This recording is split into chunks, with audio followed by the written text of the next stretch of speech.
Boa noite, paz e bem. Sou Jefferson Machado, da Ordem Franciscana Secular, na Fraternidade Nossa Senhora Aparecida, em Nilópolis, Rio de Janeiro, e historiador estudioso do movimento franciscano da Idade Média. Inauguramos hoje mais um espaço para diálogo e utopia. Aqui exploraremos as potencialidades e capilaridades do movimento franciscano, trazendo pessoas que utilizam esta forma de ser cristão em suas atividades, principalmente no que tange o povo preto, tão abandonado em nosso país. Enganam-se quem acha que o rótulo franciscano está ligado só aos católicos. Muitos irmãos e irmãs de diversas religiões diferentes agem a partir das ideias desse italiano que encantou o mundo no século XIII. Seu Cristo era diferente daqueles que estão amarrados às estruturas, sendo elas eclesiásticas ou não. Um Jesus pobre e nu, que tinha nos leprosos de sua época a imagem do favelado de Nazaré. Outra face importante era a fraternidade. Somos irmãos e, como ele, deveríamos entender, assim como afirma no seu testamento, que depois que o Senhor me deu irmãos, ninguém me ensinava o que deveria fazer, mas o próprio Altíssimo me revelou que deveria viver segundo a forma do Santo Evangelho. Por isso, vamos ler o Evangelho através dos irmãos, começando por aquele que divide essa iniciativa aqui comigo, que é meu querido irmão em Cristo, Raiz André Guimarães, que é educador popular, historiador e teólogo, atualmente pastor da Igreja Metodista Filadélfia, no bairro do Engenho Velho da Federação, Salvador, Bahia. Boa noite, querido irmão, paz e bem, axé, né? Axé. Paz e bem, isso. Estamos aí na resistência. E para ficar melhor, né? E o melhor sempre fica para o final, a gente vai apresentar aqui o nosso convidado, Frei Davi Raimundo dos Santos, que é diretor executivo da Educafro, Educação e Cidadania de Afrodescendentes e Carentes, rede com grande número de pré-vestibulares comunitários em vários estados. Há mais de 20 anos, dedica-se a trabalhos populares, sobretudo na área de educação para afrodescendentes e carentes. Frei Davi, boa noite. Eu vou começar logo fazendo uma primeira pergunta, dando boa noite, fazendo a primeira pergunta. Por que você se tornou frade franciscano e optou pelo sacerdócio? A motivação, primeiramente, boa noite, Jefferson, boa noite, André, o pastor André, boa noite a todos os que estão aí acompanhando esse momento de troca de energia espiritual. A motivação número um da minha decisão de jogar a minha vida nos braços de uma causa transcendental foi justamente a esperança. Foi a esperança de ver o mundo, de ver cada um de nós cristãos trabalhando pela igualdade de oportunidades. A energia que me movimentou e movimenta até hoje, graças a Deus, é de não me conformar com o mundo que o sistema imprime e define, mas querer sempre um mundo fraterno, de partilha, de garantia de oportunidades. Por exemplo, hoje aqui, nesses dias, eu estou em grande festa. Por que eu estou em grande festa? Pessoal e com meus irmãos negros de São Paulo. Porque, não sei se vocês sabem, nós, afro-brasileiros, somos 55,8% do Brasil.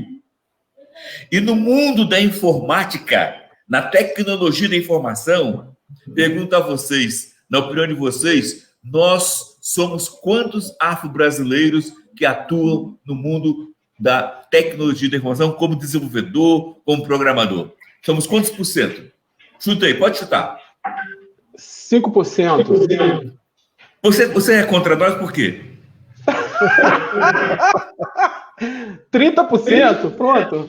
André, bom, vamos lá. Você fica com 5 ou fica com 30? Fico com 30. Você fica com 30. André, quantos por cento? 40. 40. Permanece ou quer trocar? Permaneço. Nós, afro-brasileiros, no Brasil, somos 55,8% de brasileiros afro. No mundo da tecnologia da informação, nós não chegamos a 2%. Não chegamos... Você me quebrou, hein? Quase que eu acertei. Não tem convicção. Oh, desculpe.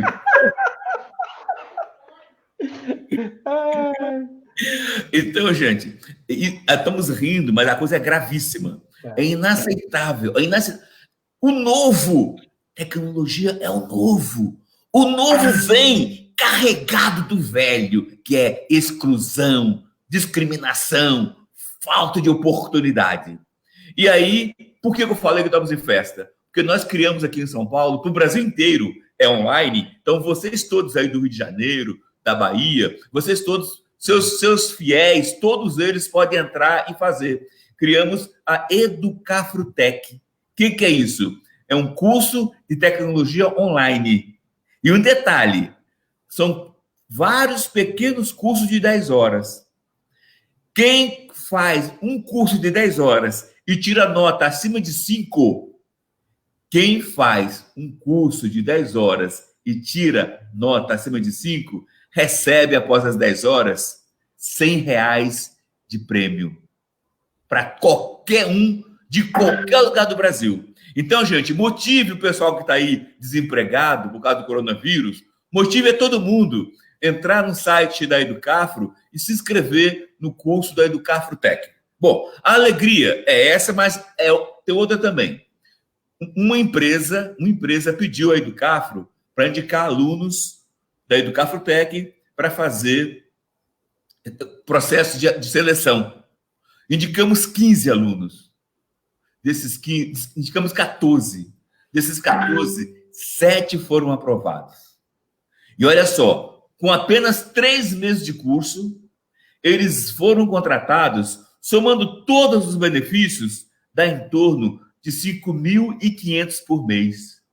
Somando todos os benefícios, dá em torno de R$5.500. Ganha mais do que o André como pastor.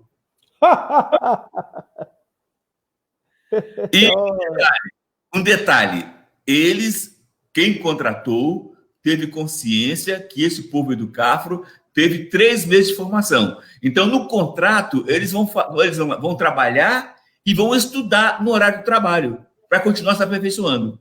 E dia 18, peço a oração de vocês, uma oração da esperança, vamos mandar 45 alunos da Educafro para prestar prova no Banco Itaú, também na tecnologia. O salário também é bem assim, atrativo e mesmo esquema, eles vão trabalhar e estudar na hora do trabalho. Gente, isso é uma revolução. Assim como a Educafro começou uma revolução há 40 anos atrás, de pré-vestibular, para incluir o núcleo da universidade, agora a Educafro está iniciando uma revolução para incluir o negro no mundo da tecnologia. E eu preciso que você, meu irmão André, faça esse trabalho aí na Bahia urgente, abrindo núcleo de Educafrutec na Bahia, e preciso que o Jefferson abra um núcleo de Educafrutec, ou na sua demora, ou em Ilópolis, você escolhe. Ele não muda, ele não muda. Meu Deus do céu. A famosa pedagogia do constrangimento, né, cara?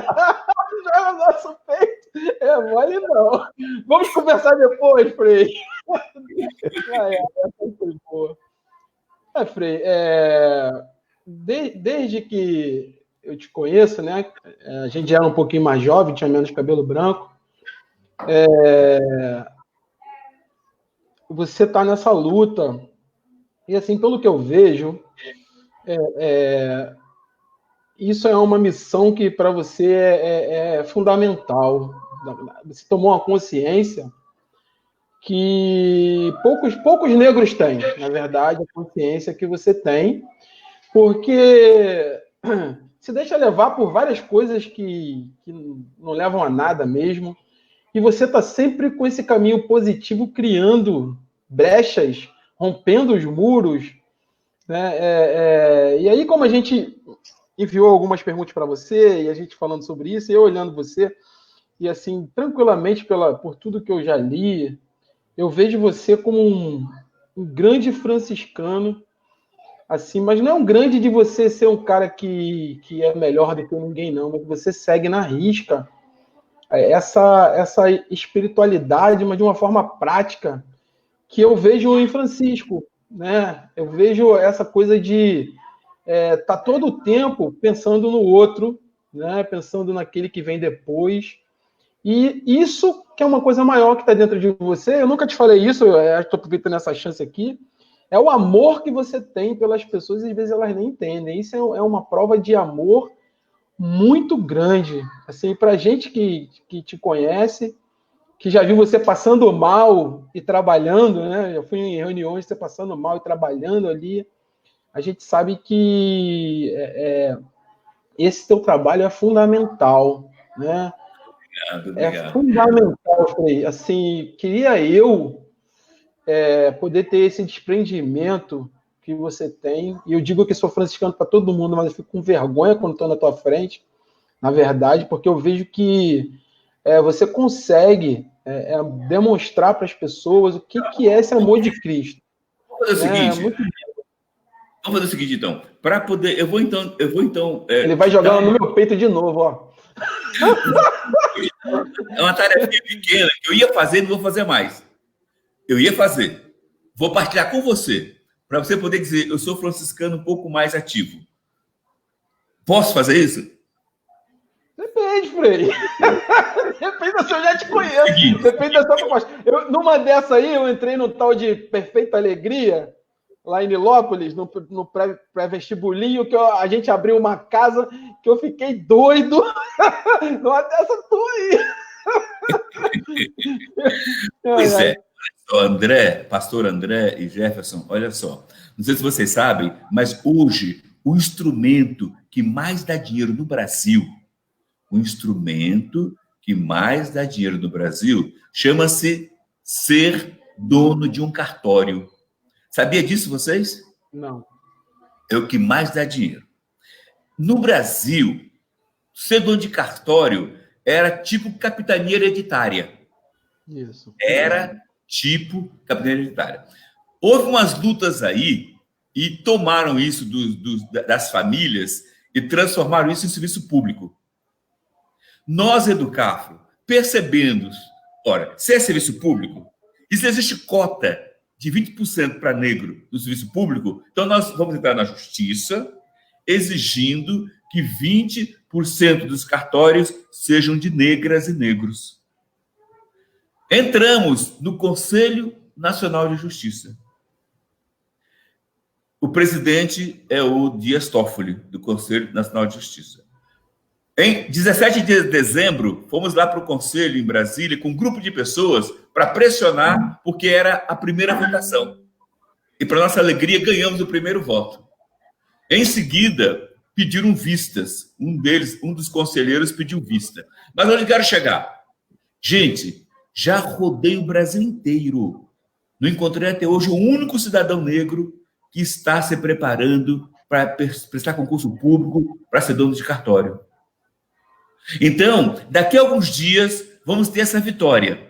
20% dos cartórios do Brasil obrigatoriamente tem que ser de negros. Mas, para isso, ele tem que atender os critérios lá estipulados. Só que eu estou com medo, porque vamos ter uma tremenda vitória e não entender o doutorado. Então, sua missão é pesquisar isso como historiador e ver como motivar o negro a se preparar para ser dono de cartório. Pode ser, Jefferson? A gente faz. Pode deixar que a gente vai fazer. Isso aí é tranquilo. Vou sentar aqui na pandemia e vou sair com alguma coisa daqui. Maravilha. Pode ficar tranquilo. Isso aí eu prometo. Sabia dessa história dos cartórios? Não.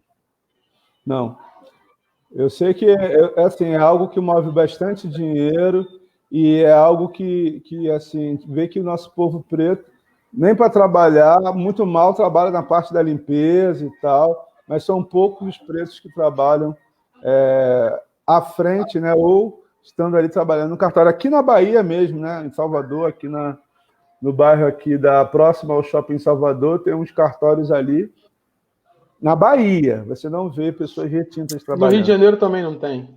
Não Também tem não pessoas Mas, com trabalhando. certeza, a partir de agora, com o gesto de liderança de trabalho, vamos ter negros dando de cartório.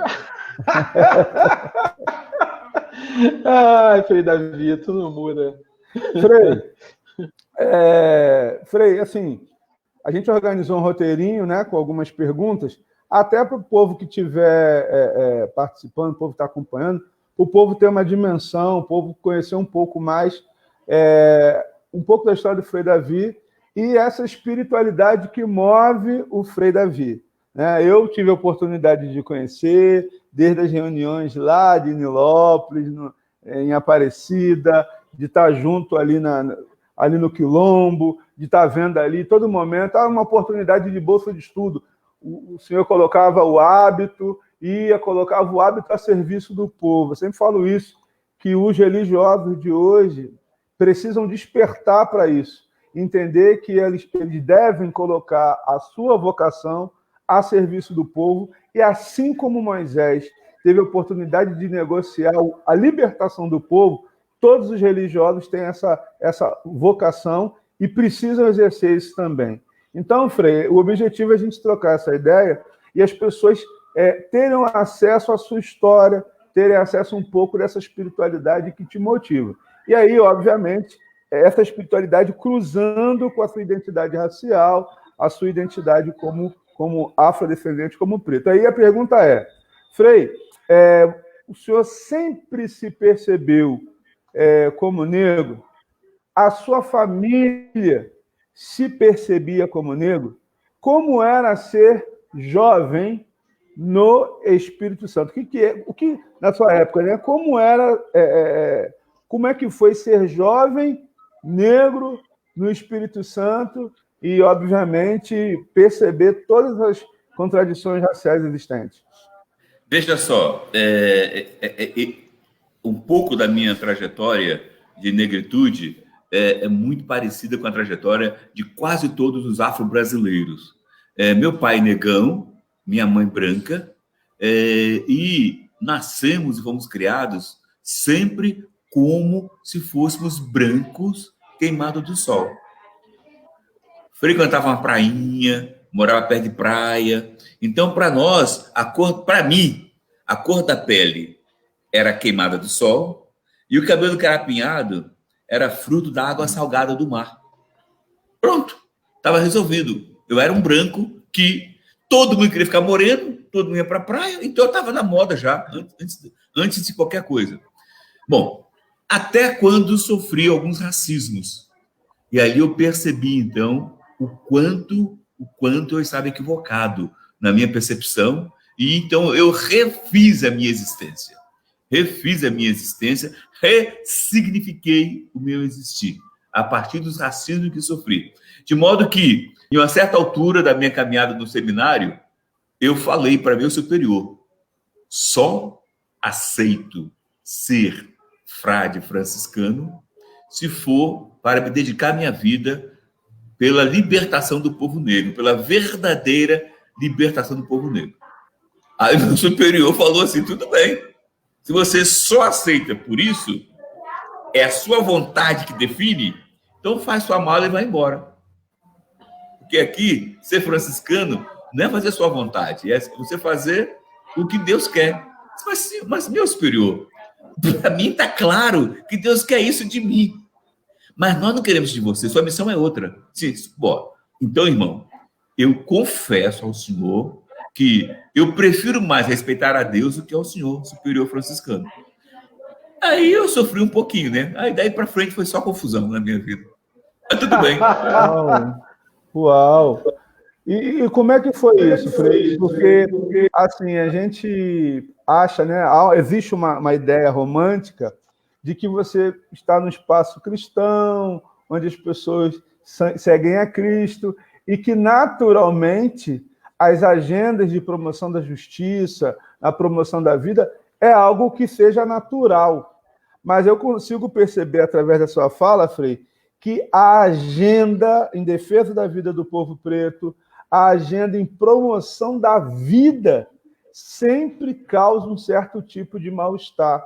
sempre causa um certo tipo de desconforto, porque o que a gente percebe da estrutura da religião é de apenas consolar, mas nunca confrontar as estruturas que promovem a morte e promovem a dor do povo. E aí eu vejo agora, na sua fala, que quando a sua vocação profética surge, ela é silenciada. Ela tentou ser silenciada. Exato. Tentou. Mas eu permiti que Deus fosse maior do que meu superior franciscano. Sim. E outros jovens, Frei, outras pessoas que estavam ali contigo no seminário, vendo a sua atitude, vendo o seu posicionamento, eles tiveram a oportunidade de despertar ou recuaram por conta de um certo tipo de receio, alguma coisa do tipo? Tivemos as duas realidades. Alguns despertaram e outros, por sobrevivência, para garantir sua sobrevivência, recuaram. Mas o que me angustia muito na sua fala, me trouxe à tona uma angústia que um pouco eu abafo essa angústia com a esperança. A angústia é o seguinte: a minha percepção é que as igrejas em geral, católica, metodista, as igrejas em geral, elas se deixam influenciar mais pelos interesses do mundo e do sistema do que elas influenciam o sistema. Então, nossas igrejas hoje, elas estão só sobrevivendo. Elas estão muito voltadas para si. Elas esqueceram demais do profetismo. E é impossível uma igreja ser verdadeiramente de Cristo sem o profetismo. É impossível. Então, o que tem de pessoas se auto-enganando em todas as igrejas é de fazer pena. Sim. Frei, essa é uma realidade que a gente tem encontrado. Parece que... Eu falo isso muito para as pessoas, porque é uma coisa que parece ser muito assim pesada, mas eu tenho visto a igreja como clubes associativos, né, onde as pessoas se reúnem para fazer jantar, fazer festa, fazer bingo, e distribuir a bolsa de alimento, né? Porque aí você alivia o seu interior, né? Mas, na verdade, essa questão de lutar contra a estrutura que é colocada e que atrapalha a vivência, né, do evangelho e que, na verdade, enquadra o evangelho. Hoje o evangelho está enquadrado, na minha opinião, né? Então, o evangelho foi enquadrado e aqueles que lutam contra esse enquadramento sofrem muito, porque é muito pesado. Mas, como você falou, quando você deixa Deus se colocar acima disso tudo, aí você consegue enfrentar, né? O Deus é o Deus da esperança, é o Deus que lhe mostra luz, lhe mostra sentido do existir. Mas nessa linha da reflexão de vocês dois, com referência à ausência da igreja no reino de Deus, olha só, ausência da igreja no reino de Deus. Vamos trazer um exemplo assim bem concreto. Você vê que, recentemente, as empregadas domésticas deixaram de ser escrava e passaram a ter carteira assinada. Recentemente, as empregadas domésticas deixaram de ser escravas e passaram a ter carteira assinada. A pergunta é a seguinte: qual foi a energia que cada igreja nossa deu para isso acontecer? Nem as cotas, Frei, nem as ações afirmativas. Você tinha o posicionamento. Lembrando que a maioria da população que sustenta as estruturas, a estrutura de todas as igrejas, são pretos e pretas. Nem isso. Imagine uma outra estrutura que grande parte dos nossos irmãos brancos e com poder aquisitivo utilizam a mão de obra de empregadas, subalternizam seus trabalhos. Imagina se teriam coragem de abrir mão desse privilégio. Não, Frei. Não. Isso é muito duro. Olha só, nessa linha de olhar a nossa prática, aqui estamos comentando, refletindo na luz da esperança. Não estamos malhando as nossas igrejas. Não. Na luz da esperança. E nessa linha aí, olha só vocês um detalhe aí. O que é que a Igreja Católica fez para libertar os negros da escravidão? Quase nada. Ok. Em um certo momento da história, as igrejas evangélicas conseguiram mudar a lei brasileira e as igrejas evangélicas puderam vir atuar no Brasil. Ora, a igreja evangélica que fez esse trabalho foi a igreja evangélica norte-americana. Naquele período, a luta do negro era muito forte. E os negros tinham uma consciência racial muito intensa. Assim que as igrejas evangélicas conseguem o direito de vir abrir igreja no Brasil, tomaram uma decisão entre eles. Olha só, não vamos levar pastores negros para o Brasil. Por quê? Porque aqui os pastores negros são muito conscientes dos seus direitos, do direito do povo negro. E lá no Brasil, o povo negro não tem consciência dos seus direitos. Se levar os pastores negros para lá, vai mudar essa realidade e pode criar lá muitas tensões. Então, só vai para lá pastores brancos. Eu pergunto a vocês, desde quando começou a vir evangélico para o Brasil, quantos pastores negros norte-americanos vocês conheceram aqui no Brasil? Eu tenho outro acréscimo aí, Frei. É interessante que parte das igrejas dos Estados Unidos, em sua maioria, já existiam as igrejas negras, as Black Churches.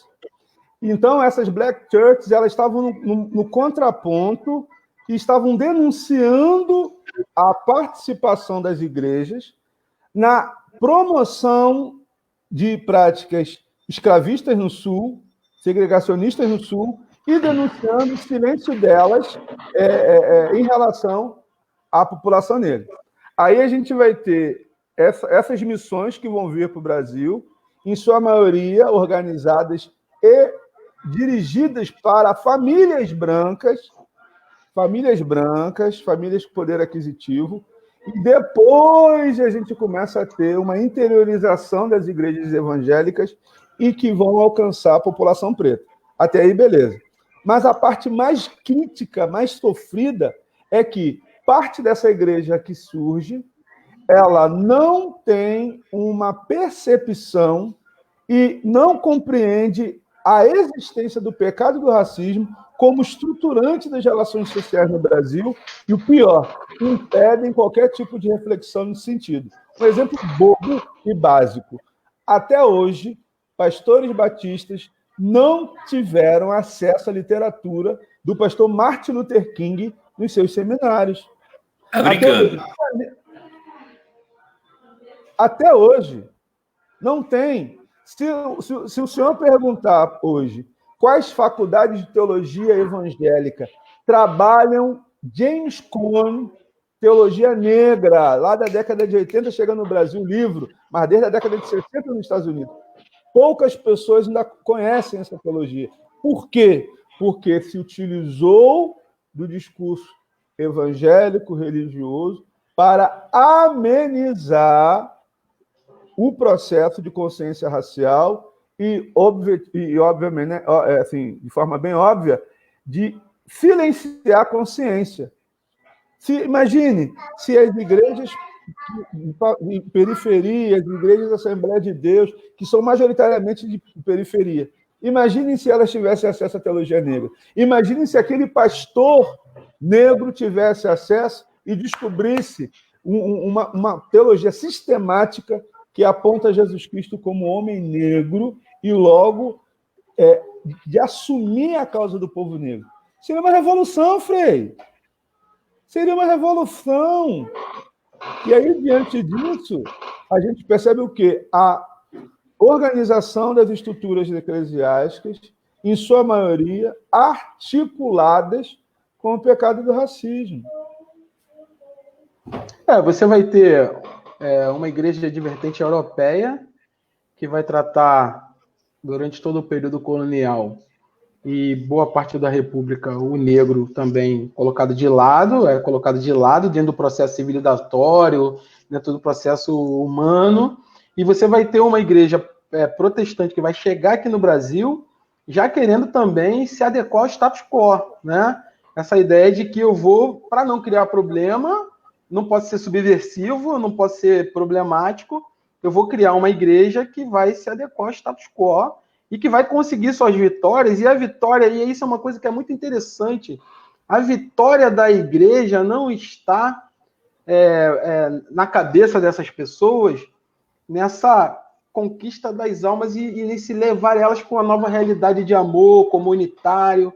Tá a vitória dela e ela construir, né, institucionalmente, se construir institucionalmente, criar igrejas, criar uma estrutura, e o ser humano, que era para ser a mola mestra de todo esse caminho da igreja, acaba sendo alguém que fica de lado, principalmente aquele que não consegue falar, que não é sócio do clube, como eu disse lá no começo. Quem não é sócio do clube não consegue entrar, não consegue falar, não consegue ver a dor dele sendo colocada e ninguém vai atrás para modificar essa situação. Mas olha, é aí que o Frei falou, não é uma questão da gente estar criando problema, mas é uma reflexão que precisa ser feita. Nós estamos no Brasil hoje com esse problema da Covid, com milhões de pessoas em comunidades carentes, sem ninguém para chegar lá e falar para elas, né, o que elas precisam fazer para conseguir a atenção, por exemplo, do governo, quer seja estadual, municipal, não interessa aqui quem quer que seja. E essas pessoas não conseguem sair daquela coisa delas porque foi ensinado para elas ficar quietas no seu canto, fazendo a sua oração e não se colocarem como alguém que faz parte da vida, né, da sociedade, da fraternidade, da comunidade. E isso é um erro que eu vejo em todas as igrejas, e eu não vou criticar só uma ou outra, eu acho que o cristão precisa olhar de outra forma.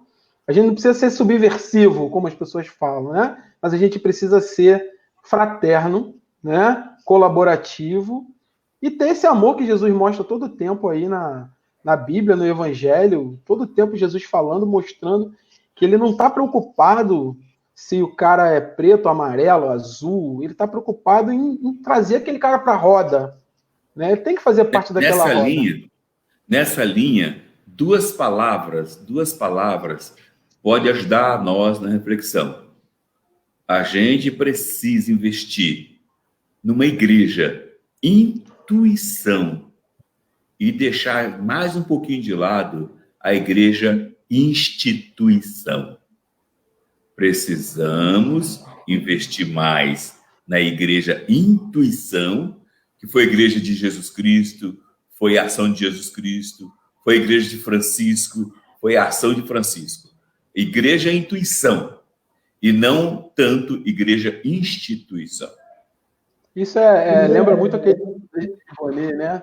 É um livro famoso sobre Francisco de Assis, que é Da Intuição à Instituição, onde ele vem mostrando exatamente, desde o momento inicial, e mostrando e falando, aqui era assim, e ele vai mostrando que a institucionalização vai minando a intuição inicial e vai levando a esse elefante branco, muitas vezes, que nós temos, que não consegue sair daquela estrutura por causa de tanto compromisso, tanta coisa, e não consegue fazer a coisa andar, né? Então, o Desmonet é um livro clássico do franciscanismo aí, da década de 80, foi publicado até pela Cefepal aqui no Brasil, fala muito disso, é muito interessante, entendeu? Mas Frei, vamos lá, André. Frei, tem uma outra pergunta, assim, como o senhor vê, eu me lembro que, obviamente, eu cheguei bem depois, mas eu tive acesso aos documentos e tal, e pude ver uma potente articulação, né, do senhor, junto ali, como o senhor foi secretário, se eu não me engano, do Celano, foi do Celano? O senhor foi secretário? O senhor foi secretário regional ou latino-americano? Eu fui da comissão latino-americana da Pastoral Afro. Isso. E aí eu lembro, né, que, claro, depois eu pesquisei, obviamente, né, uma grande mobilização do senhor, uma fala potente do senhor no filme Abolição, do Zósimo Bubu ali, no momento ali que o povo estava, sabe, assim, o Brasil ali pegando fogo e o senhor ali se posicionando em relação à igreja, convocando a igreja para o posicionamento em relação a tomar uma atitude em relação ao povo negro, a sua articulação junto aos líderes, né, religiosos negros, na articulação da comissão, da campanha da Fraternidade 88, que foi algo, sim, potente demais, surgimento de Grucom, de grupos de consciência negra no espaço da igreja, foi algo muito efervescente e muito potente.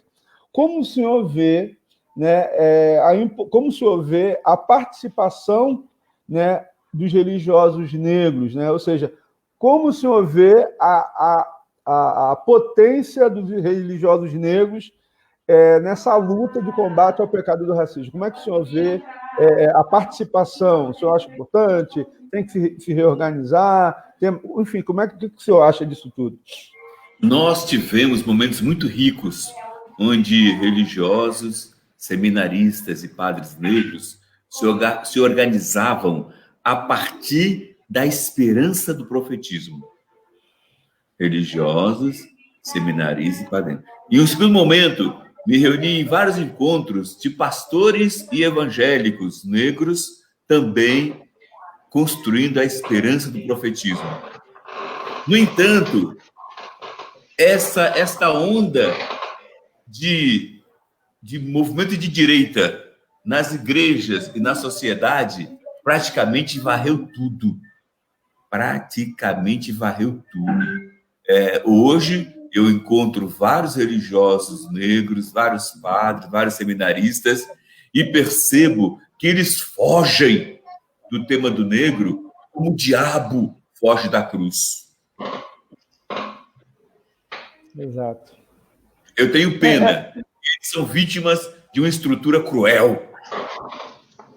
Eles são vítimas de uma estrutura cruel, que é a igreja e instituição. E se eles tivessem a oportunidade de estudar que é a diferença entre igreja e intuição, igreja e instituição, como eu tive, eu tenho certeza que eles não cairiam nessa armadilha da igreja e instituição. Eles são vítimas também, coitadinhos. Tenho pena porque eles são vítimas. Sim, sim, sim. É muito difícil você conversar com essas pessoas, né? Porque elas têm uma verdade já posta, uma verdade que a gente não consegue trabalhar essa verdade, né? Tentar mostrar outro caminho. E você vê que você falou da igreja aí da direita, né? Mas que evangelho é esse que é diferente, né? É essa discussão que eu às vezes me levanto aqui em casa. Que evangelho é esse que é diferente? Que posição é essa que é tomada que eu não consigo enxergar na figura de Jesus Cristo aquilo que ele é, né? Quando eu vi padres fazendo arminha, quando eu vi pastores fazendo arminha, eu falei assim, realmente o poder do mal está dominando o Brasil. Que realmente foi ali, ó. Em que momento da história de Jesus Cristo ele foi a favor de arma? Só pastor doido, só padre doido é que cai nessa armadilha. Doente mental. Mas, ao mesmo tempo, pobre coitado, vítima, porque foi vítima de uma formação ingênua. São vítimas de uma formação ingênua que não entende o evangelho na sua essência. O evangelho é rico demais, é esperança, é energia, é cosmo irradiando força. Mas para quem quer, ou para quem tem a oportunidade de entender. Maravilha. Para quem está buscando o amor, né, também. E não só uma troca. Muita gente busca o evangelho para trocar, né? Nessa mentalidade que a gente tem consumista, capitalista hoje. A gente vive no sistema capitalista, a gente usa dinheiro. Não sou aqui nenhum inocente de vir pregar uma loucura. Vamos abandonar o dinheiro, não é isso. Mas sabe, a ingenuidade do povo Pô, de um setor do povo está crescendo demais. Por exemplo, já recebi umas 10 vezes um vídeo, não sei se vocês já receberam. É um pastor vendendo a máscara do Espírito Santo. Então você paga R$200 e ele manda pelo correio para você a máscara do Espírito Santo. Quando você abre então a caixa do correio, não tem nada. Só tem um bilhete falando: a máscara do Espírito Santo é a sua fé. Passe a mão e entenda que o Espírito Santo é com você. E vai adiante. Que luta! E muita gente comprando essa caixa vazia. Mas imaginei, a internet foi muito boa para a gente em algum momento, né? Mas, infelizmente, muita gente não estava preparada, digamos assim, emocionalmente, porque você coloca um medo para determinadas pessoas, elas entram em pânico e fazem qualquer loucura para acabar com o pânico, né? Intelectualmente, muita gente não estava preparado, porque não consegue muitas vezes discernir o que é verdade, o que não é, e não sabe procurar onde vai ver a verdade. Então, a gente está vivendo um momento, uma crise, que ela está muito ligada às redes sociais, né, muito ligada à internet, que é muito importante para a nossa luta. A gente está aqui agora falando, né, e estamos falando usando a internet. Então, a internet é ótima também para isso. Mas isso é outra coisa que eu acho também que as igrejas deveriam trabalhar. Não as igrejas que usam para o mal, né? Porque a gente sabe que tem um pessoal que usa para o mal. Mas a gente usar para o bem. A igreja também tinha que aprender. Hoje o Papa Francisco usa muito bem, algumas outras pessoas estão começando a usar, mas a internet a gente tem que ocupar esse espaço. Porque o que está acontecendo é que, infelizmente, as pessoas estão caindo no conto do vigário. Literalmente, né? Recebeu uma caixa. É o conto do vigário. Não tem outra explicação, entendeu? Complicado mesmo. Vai lá, André. Fala aí, você queria falar. Sim, Frei, é possível dizer, né? Aí agora o senhor está falando, estou pensando até mesmo que obviamente existe um grupo ligado à teologia da libertação que fez um discurso pelo pobre, né, em relação ao pobre, opção preferencial pelos pobres. E aí eu vejo a sua prática, vejo a prática do Padre Toninho, de vários outros religiosos e religiosas negras, que dizem, radicalizam, dizendo, não, o pobre no Brasil é preto, o pobre no Brasil é preto. Então, peraí, vamos olhar com carinho. Então eu vejo o teu gesto e o gesto de outros irmãos dentro do movimento da teologia da libertação, sinalizando a importância de olhar para o preto como esse irmão, essa irmã fragilizado pelas estruturas do mal, né? Então, ressignificando a ideia do leproso, né, que foi o alvo missionário de Francisco de Assis. E aí eu acho interessante, Frei, que o senhor dá um giro. Chega um determinado momento, o senhor se afasta desses espaços mais de discussão e o senhor radicaliza para uma ação. Aí eu lembro da paróquia lá, a paróquia lá de São João. São João Batista. São João Batista. E aí o Frei ali já mobilizando as missas enculturadas, que foi um escândalo, sabe? Rede Globo, canais internacionais alemães ali perguntando, entrevistando, aquela onda toda, a militância do senhor lá em Caxias, abraçada a estátua de Caxias, vamos tirar essa estátua daqui, seu assassino, junto com o povo, e o senhor radicaliza, mas o senhor radicaliza indo para a base. E aí surge o movimento dos pré-vestibulares comunitários, que foi um movimento tão potente que até hoje ele continua ganhando dimensões, formas, potências, agora já é o Educafutec, sabe? Foi o Prezinho. Então, à medida que os desafios surgem, o convite para o mutirão e para a comunhão na promoção da inclusão e da justiça.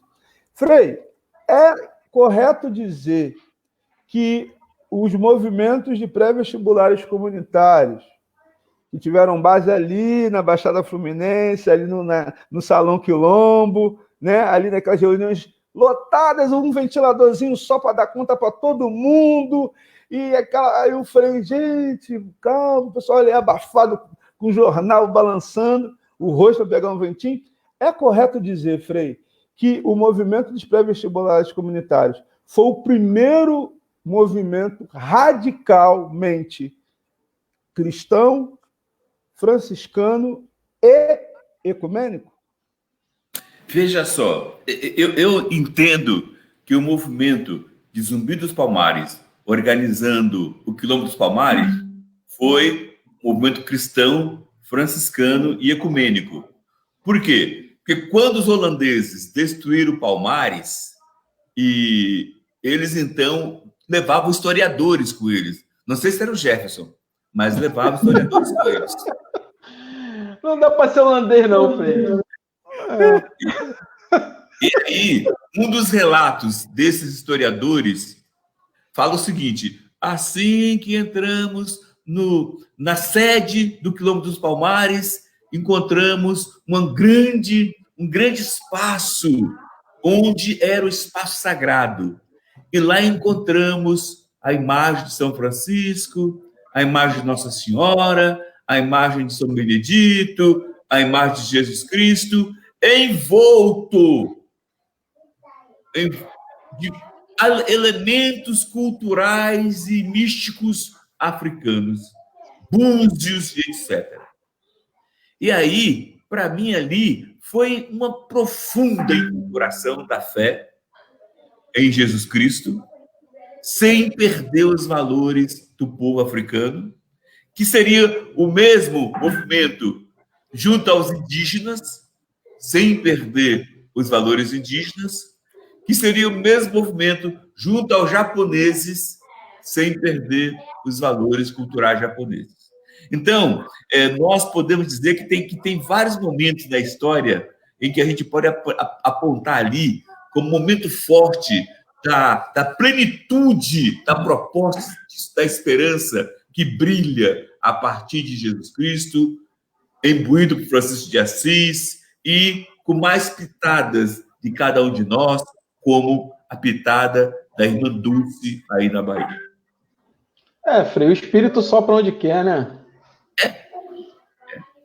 Não tem jeito. Por mais que eles bloqueiem, por mais que eles... vai soprar em algum lugar. É bom que a gente vê soprar, né? É importante. Por que eu digo isso? Porque eu vejo ainda hoje, né, com muito respeito aos meus irmãos e irmãs do movimento ecumênico que pesquisam e tal, mas eu não consegui ver um movimento... Claro, a gente tem outras organizações, outros movimentos também trabalhando, mas eu vejo com muito carinho a experiência dos pré-vestibulares comunitários como uma experiência concreta de um ecumenismo de base. Por quê? Você tinha ali um núcleo que se organizava no terreiro. E ali você tinha a pessoa evangélica e a pessoa católica que ia. Aí você tinha um núcleo que se organizava numa paróquia católica. Aí ali a gente tinha o povo do candomblé e o povo evangélico. Tinha um núcleo numa paróquia evangélica. Então você via o irmão e a irmã do candomblé, o irmão e a irmã católica. E quebrando uma barreira na perspectiva de obter a informação, obter a consciência, porque tinha as aulas de cultura e cidadania, para poder ir na universidade. E naquele processo ali, muitas pessoas foram alcançadas e quebraram ali o preconceito. Eu sou testemunha. Sabe? De a partir do pré-vestibular comunitário, ir ao terreiro, participar de uma aula de cultura e cidadania, que tinha ali, né, o pessoal disponibilizava, de várias vezes estar lá no espaço do Quilombo, participar das reuniões da PN, que também o povo também lá, né, tia Ana, o falecido Anderson, uma galera que participava.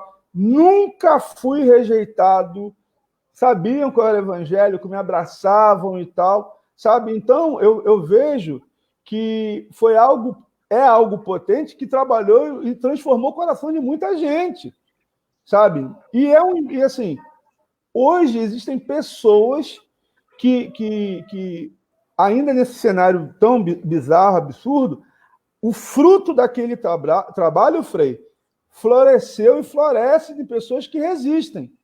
A gente tem muitas pessoas de resistência que têm como formação inicial o pré, que tinha lá as aulas de cultura e cidadania.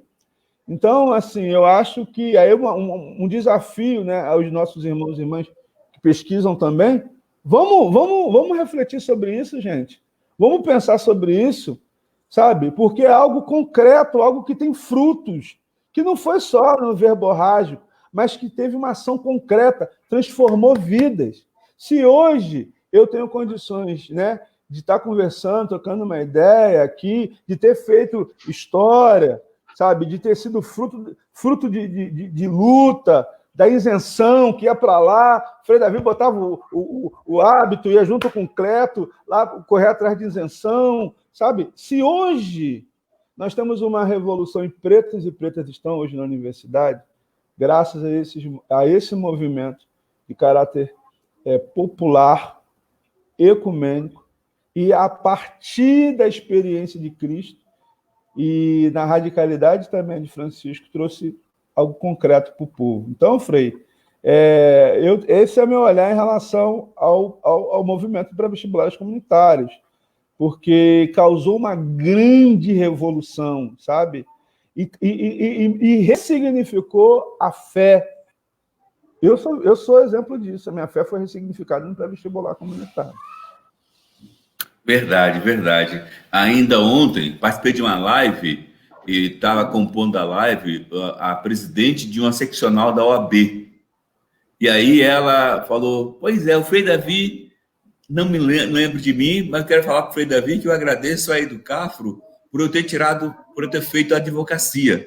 Eu era muito pobre, hoje eu sou presidente da seccional mas antes eu fui muito, muito pobre e consegui me levantar com o pré-vestibular da Educafro e depois com a bolsa que a Educafro conseguiu para mim. Então, Frei, o senhor lembra de mim? Não, mas Jesus lembra de você e cuide com ele lá. Então, Frei, isso é muito importante, tudo isso. Por quê? Lá com a gente também foi a mesma coisa, né? Nós tínhamos um grupo de jovens.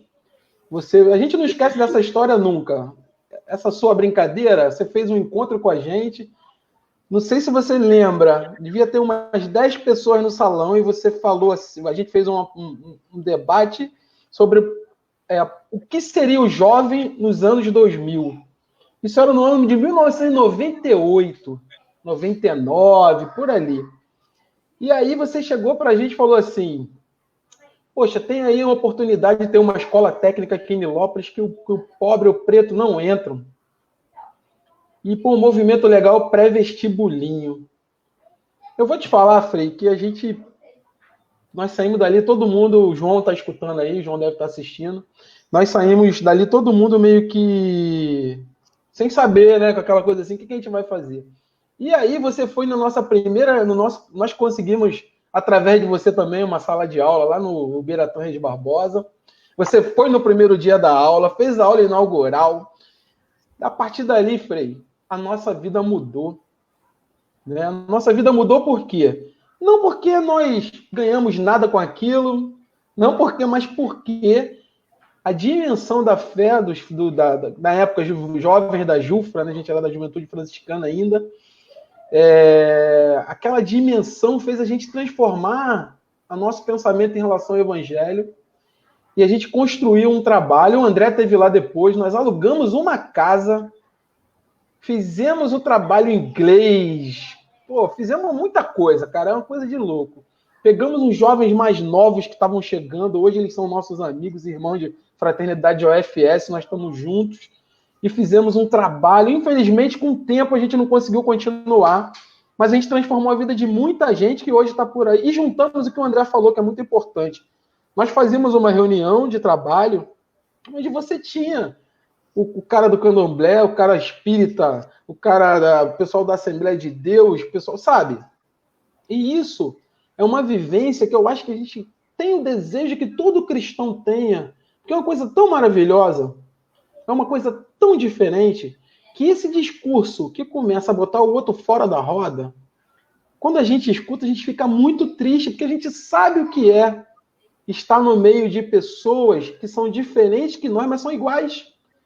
Porque tem o mesmo Deus, ou não tem, de repente é um Deus diferenciado, mas é o mesmo Deus no final, sabe?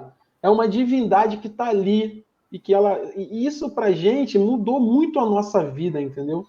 E é isso que a gente quer passar. E quando a gente vê você com esse ânimo todo aí, falando de cartório, cara, a gente lembra daquela época. Eu me lembro de você chegar e falar assim mesmo, ó, tem pré-vestibulinho. Eu me lembro que a primeira vez que eu fui falar com o diretor de escola técnica, você marcou, eu fui lá, era um cara que tinha lá na Cefetec, aí eu fui lá para pedir a isenção, você já tinha ajeitado tudo, era só chegar lá. Eu fui todo me tremendo, eu vou lá. Aí fui, conversei com o cara, e o cara, não, o Frei Davi esteve aqui, falou comigo, tal. A gente conseguiu isenção para todas as crianças do pré-vestibular da nossa primeira turma. Nós tivemos uma aprovação recorde. Muitas daquelas crianças conseguiram entrar no... Sabe, isso é diferente. E para mim, isso é o evangelho. Eu não consigo mais desassociar, tirar isso aí. Descobre para mim se alguns daqueles chegou a fazer curso de tecnologia lá no Cefet, e se eles estão atuando hoje na área, e passa meu telefone para eles. Tá. Vai ser muito bom encontrar com um jovem que naquele tempo já abraçou a tecnologia. Vai ser para mim eu conheço uma menina que ela hoje é doutora pela PUC em engenharia química. E ela passou pelo nosso prézinho lá, a Karen. Nossa. Temos outros. Nós temos a minha sobrinha, que foi a Fernanda, que passou lá também pelo pré-técnico. Hoje ela é engenheira civil. Uau! Entendeu? A gente tem muita gente. Cara, é uma história que é uma transformação que a gente conseguiu fazer. E com muitas histórias, né? A gente fica até arrepiado.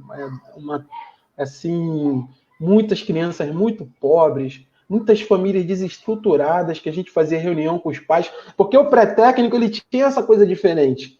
Nós tínhamos que conversar com os pais. E quando o pai sentava na reunião, quando vinha, né, que muitos pais não apareciam, você via famílias fragilizadas, você falando de Deus. Frei Davi, nós conseguimos reagrupar uma família que estava separada. A esposa chegou para mim e falou assim, pô, você falou cada coisa bonita, eu quero que o meu marido venha aqui, porque a gente está brigado, se separando.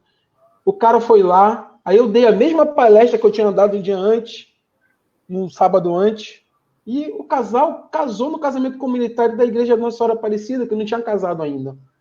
Olha que bonito. Tá entendendo? Então, isso eu acho que as igrejas estão perdendo muito quando não abraçam essas propostas, entendeu? É uma coisa muito diferenciada.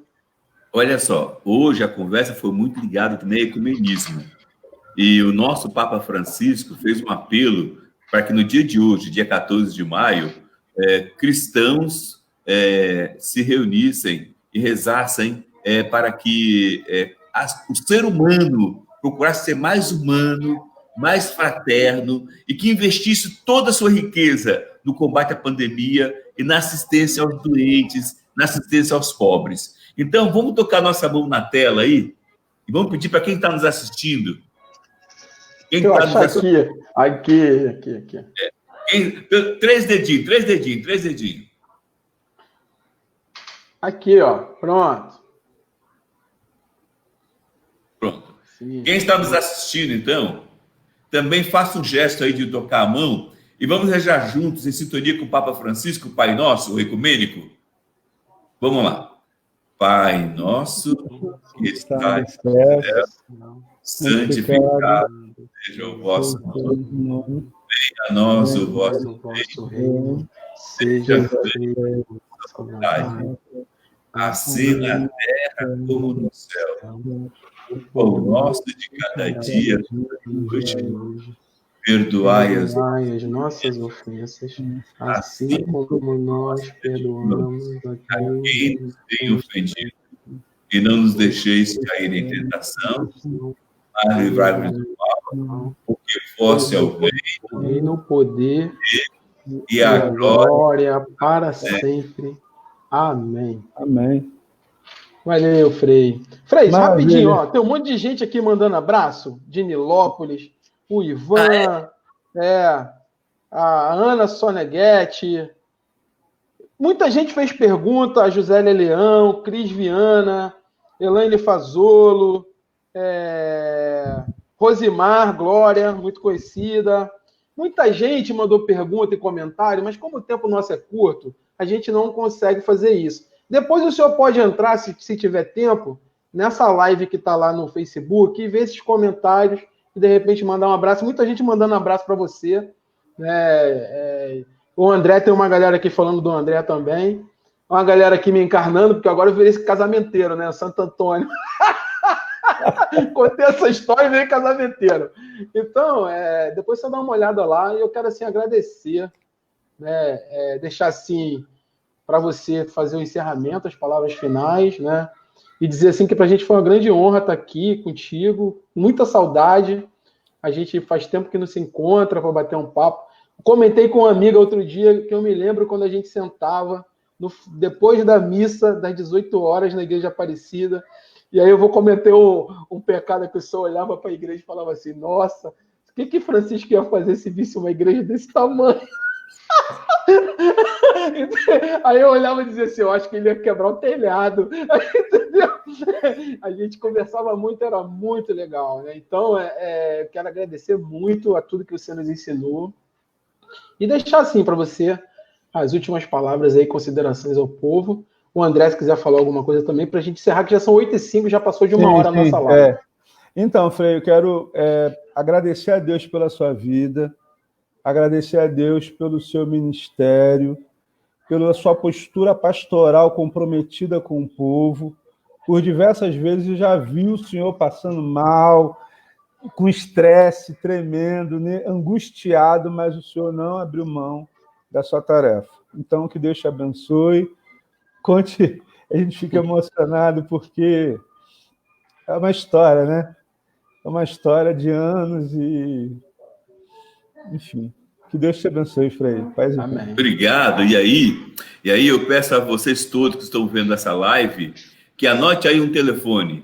Anote um telefone e também o Jefferson pode depois jogar lá na live o telefone também, que é o telefone para orientar quem quer abrir Educafrutec, ou seja, você abrindo aí no seu bairro, na sua cidade, uma Educafrutec, você está conseguindo ajudar as pessoas pobres, negras, a terem por semana R$100 na sua conta enquanto está desempregada, enquanto está no clima do coronavírus.